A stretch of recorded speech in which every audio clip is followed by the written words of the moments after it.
একজন নারীকেও তারা এই মনোনয়ন দেয় নাই সরাসরি নির্বাচন, কিন্তু বাড়ি বাড়ি গিয়ে ঠিকই মহিলাদেরকে বিভ্রান্ত করার চেষ্টা করে। আমরা বলেছি পরিবারের যিনি কর্ত্রী প্রধান মহিলা তার হাতে একটা ফ্যামিলি কার্ড দেব। এই ফ্যামিলি কার্ড অবশ্যই যারা দরিদ্র পরিবার তাদের কাছেই দেয়া হবে। তার মাধ্যমে তার পরিবারের সচ্ছলতা আসবে, স্বনির্ভরতা আসবে, তিনি মর্যাদা প্রাপ্ত হবেন, নারীর নিরাপত্তা নিশ্চিত হবে, ক্ষমতায়ন হবে। এটা আমাদের সরাসরি কর্মসূচি।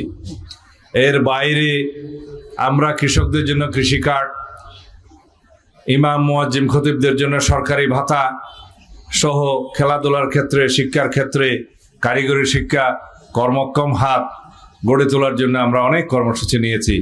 এর মধ্য দিয়ে আমাদের বক্তব্য হচ্ছে বিএনপির নীতি আছে, আদর্শ আছে, কর্মসূচি আছে, পরিকল্পনা আছে, প্রতিশ্রুতি আছে, এবং সেগুলো আমরা বাস্তবায়ন করব ইনশাআল্লাহ।